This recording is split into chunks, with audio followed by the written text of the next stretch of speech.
Hello friends, मैं हूं नितिन शर्मा और आप सभी का डिफेंस एंड स्ट्रेटेजिक स्टडी 2.0 में स्वागत है। दोस्तों, आज हम इस वीडियो में बात करने वाले हैं जो डिफेंस स्टडीज फर्स्ट सेमेस्टर का पेपर है दिसंबर 2024 का, उसके बारे में जानेंगे और जानेंगे कि किस प्रकार के इसमें क्वेश्चन पूछे गए हैं। ये जो वीडियो है इसकी प्लेलिस्ट मैंने अलग से बनाई हुई है। जो हमारा एग्ज़ाम पेपर है उसकी प्लेलिस्ट अलग से बनाई है, उसमें सभी सेमेस्टर के पेपर आपको वहाँ मिल जाएंगे, वे चाहे सेमेस्टर फर्स्ट के हों, सेकंड के हों, थर्ड के हों या फोर्थ के हों। तो आप वहाँ पर जाकर विजिट कर सकते हैं। वहाँ पर 2023 के पेपर भी हैं। ठीक है, तो पेपर का जो नाम है आपका ये है conceptual aspects of war. Paper code इसका है A120-101T।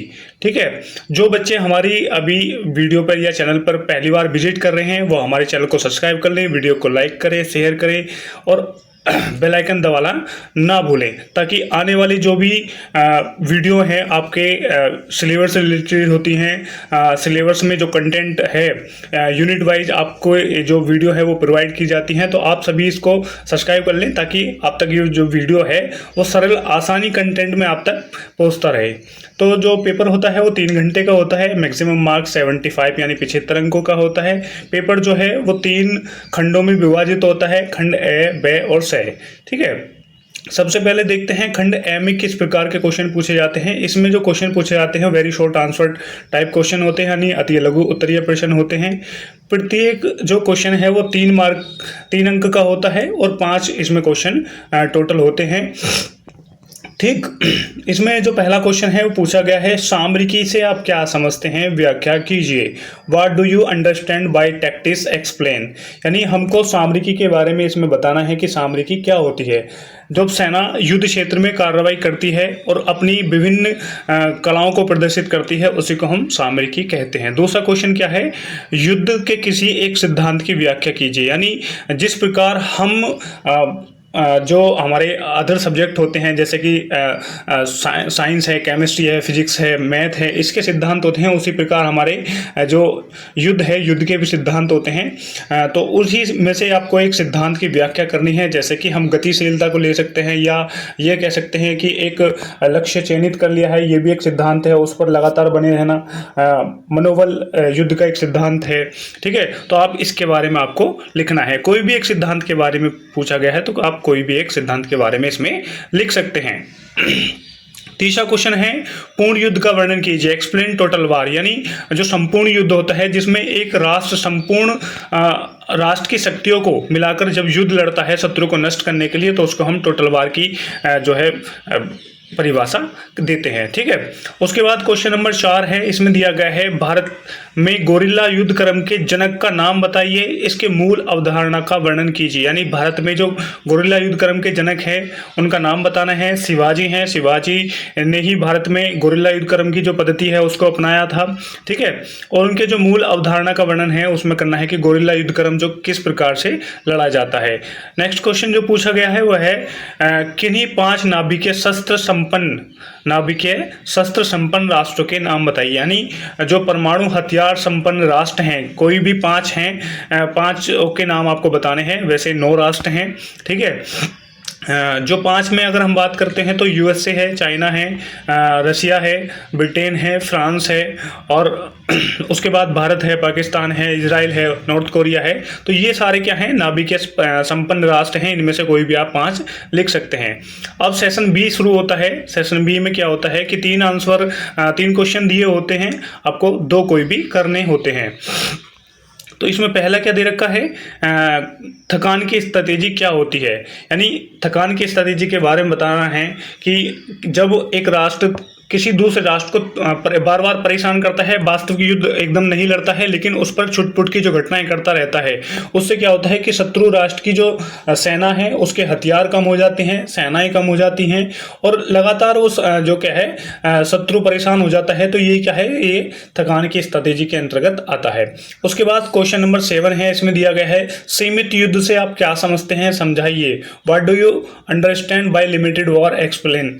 यानी जो सीमित युद्ध युद्ध है, जिस युद्ध में हम सीमित क्षेत्र में सीमित हथियारों का, सीमित सेनाओं का प्रयोग करते हैं, उसको ही हम सीमित युद्ध के बारे में जानते हैं। जैसे कि हम भारत के जितने भी युद्ध की हम बात करते हैं, चाहे भारत पाकिस्तान की बात हो या भारत चाइना की बात हो, ये सारे क्या है, हमारे लिमिटेड वॉर के अंतर्गत आते हैं।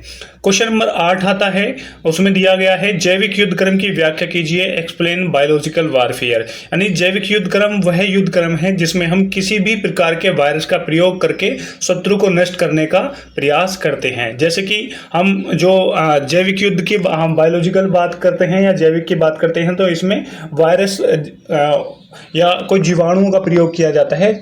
जो हमारा कोविड-19 है उसको हम इसके अंतर्गत रख सकते हैं। फिर आगे आता है सेशन सी, यानी खंड 6 में लघु उत्तरीय प्रश्न आते हैं जो विस्तृत होते हैं। यानी इसमें आपको 5 क्वेश्चन दिए होते हैं, 5 में से कोई भी 3 करने आपको होते हैं। प्रत्येक क्वेश्चन क्या है, आपका 15 अंक का होता है।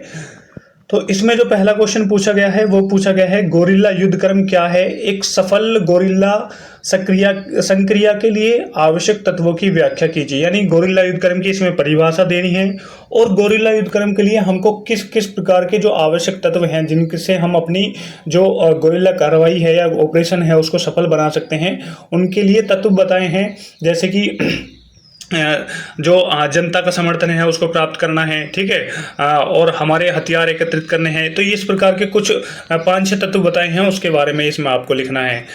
फिर नेक्स्ट क्वेश्चन आता है आपका मनोवैज्ञानिक युद्ध से आप क्या समझते हैं। मनोवैज्ञानिक युद्ध के तत्व के रूप में प्रचार की व्याख्या कीजिए। यानी जो साइकोलॉजिकल वारफेयर है इसके बारे में आपको लिखना है कि एक राष्ट्र कैसे मनोवैज्ञानिक युद्ध लड़ता है, उसके क्या क्या तत्व हैं, उसमें ही प्रचार जो तत्व है उसकी आपको इसमें व्याख्या करनी है कि प्रचार किसी भी बात की अफवाहों को लेकर, ठीक है, किसी भी बात को बढ़ा चढ़ा कर प्रचार करना, ठीक है, किसी भी राष्ट्र के लिए या तो महत्वपूर्ण साबित हो सकता है या हानिकारक साबित हो सकता है। तो ये आप इसमें लिखेंगे, ठीक है।